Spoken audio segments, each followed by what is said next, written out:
Hello दोस्तों, आज की इस नई वीडियो में यूपीपी का प्रैक्टिस सेट नंबर 3 डिस्कस करेंगे। तो फ्रेंड चलिए शुरू करते हैं। प्रश्न नंबर 1 से, निम्नलिखित में से किस नदी का संबंध पंजाब से नहीं है? सतलज जो है दोस्तों, इसका संबंध पंजाब से है। रावी का भी है, ब्यास का भी है, ताप्ती का दोस्तों नहीं है। आपका राइट आंसर डी सही होगा, ताप्ती। तो अगला प्रश्न है, बुद्ध का अर्थ है? तो आपका राइट आंसर ज्ञान प्राप्त ए है।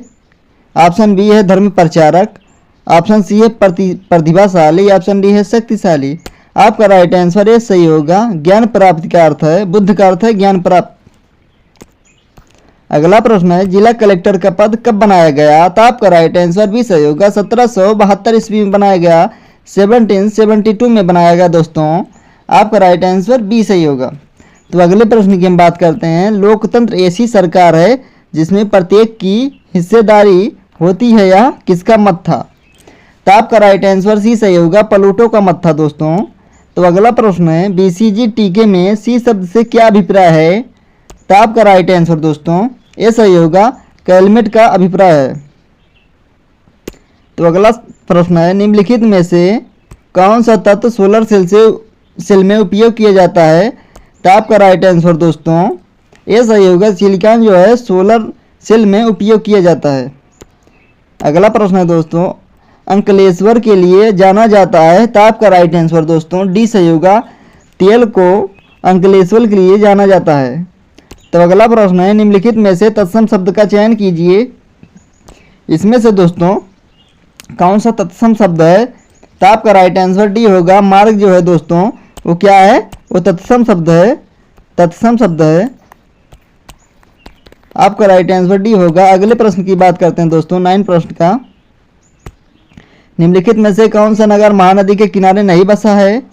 इसमें से कौन सा महानदी के किनारे नहीं बसा है? तो आपका राइट आंसर दोस्तों ये सही होगा, रायगढ़ जो है महानदी के किनारे बिल्कुल नहीं बसा है।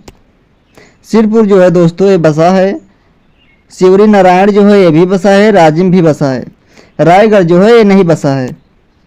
अगला प्रश्न है, भारतीय संस्कृत का स्वर्ण युग कहा जाता है?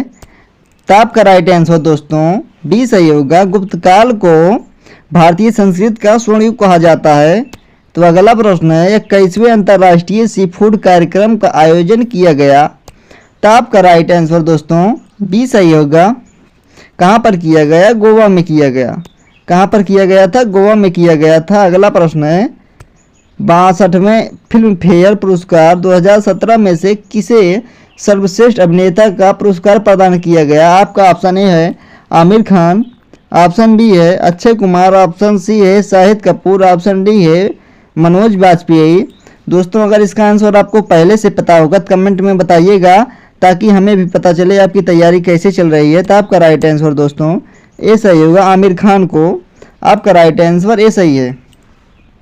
तो अगला प्रश्न है, किस अमेरिकी उपराष्ट्रपति को हाल ही में प्रेसिडेंशियल मेडल ऑफ फ्रीडम से सम्मानित किया गया? तो आपका राइट आंसर दोस्तों सी सही होगा, जो बिडेन को ऑफ फ्रीडम से सम्मानित किया गया, प्रेसिडेंशियल मेडल ऑफ फ्रीडम से सम्मानित किया गया। तो अगला प्रश्न है, NABARD का फुल फॉर्म इसमें से कौन सा है? इसका संक्षिप्त रूप पूछ भी सकता है, जिससे कहते हैं इसका पूरा नाम बताइए। तो आपका राइट आंसर दोस्तों डी सही होगा, national bank for agriculture and rural development. क्या है राइट आंसर? डी सही होगा दोस्तों।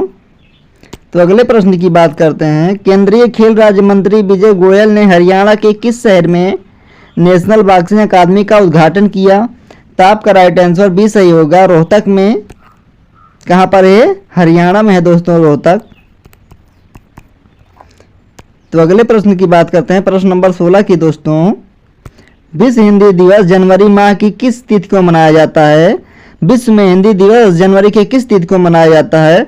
अगर इसका आंसर पहले से पता होगा तो आप कमेंट में बताइएगा दोस्तों। तो आपका राइट आंसर दोस्तों डी सही होगा, 10 जनवरी को मनाया जाता है विश्व हिंदी दिवस। तो अगला प्रश्न है, किस राज्य सरकार ने भारत की सबसे बड़ी वाईफाई सेवा की शुरुआत की?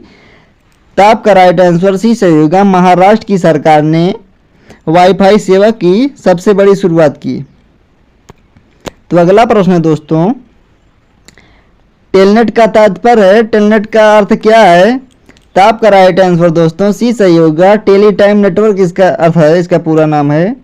अगला प्रश्न है, उत्तर प्रदेश के तराई क्षेत्र में किस फसल की कृषि बड़े पैमाने में की जाती है? उत्तर प्रदेश में सबसे ज़्यादा खेती किसकी की जाती है? आपका राइट आंसर दोस्तों सी सही होगा। पहला और चौथा, धान और गन्ना की खेती सबसे ज़्यादा उत्तर प्रदेश के तराई क्षेत्र में की जाती है। अगला प्रश्न है, ISRO ने एक साथ 104 उपग्रहों को प्रक्षेपित कर एक नया कीर्तिमान स्थापित किया। इससे पहले वर्ष 2014 में 37 उपग्रहों को एक साथ प्रक्षेपित करने का विश्व रिकॉर्ड किस देश का नाम था? तो आपका राइट आंसर दोस्तों डी सही होगा, रूस के नाम था। अगला प्रश्न है, मानसरोवर झील कहाँ स्थित है? तो आपका राइट आंसर दोस्तों सी सही होगा, तिब्बत में स्थित है। अगला प्रश्न है, निम्नलिखित कथनों में से कौन सा सही नहीं है? तो आपका राइट आंसर दोस्तों सी जो है सही नहीं है। हाइड्रोजन को कोई समस्थानिक नहीं होते हैं। पहला दोस्तों जो है हाइड्रोजन एक तत्व है, सही है। हाइड्रोजन के सबसे हल्का तत्व होते हैं, ये भी सही है। डी है, हाइड्रोजन और ऑक्सीजन एक विस्फोट मिश्रण बनाते हैं, ये भी सही है। राइट आंसर सी होगा, हाइड्रोजन के कोई समस्थानिक नाम नहीं होते हैं, यही सही है दोस्तों। आपका राइट आंसर सी सही होगा। अगला प्रश्न है, राष्ट्रपति द्वारा संसद के दोनों सदनों के लिए कुल कितने सदस्यों को नामित किया जा सकता है? तो आपका राइट आंसर ये होगा, 14 लोगों को नामित किया जा सकता है। अगला प्रश्न है, भारत के राष्ट्रपति निर्वाचित होने की न्यूनतम आयु सीमा क्या है? तो आपका राइट आंसर दोस्तों सी सही होगा, 30 वर्ष है। राइट आंसर सी सही होगा, 30 वर्ष है। अगला प्रश्न है, हाल ही में UPSSC का अध्यक्ष कौन बना है? तो आपका राइट आंसर ये सही होगा, चंद्रभूषण पालीवाल बने हैं। तो अगला प्रश्न है, नकदी रिजर्व अनुपात किसका उदाहरण है? तो आपका राइट आंसर दोस्तों ये सही होगा, मौद्रिक नीति का उदाहरण है।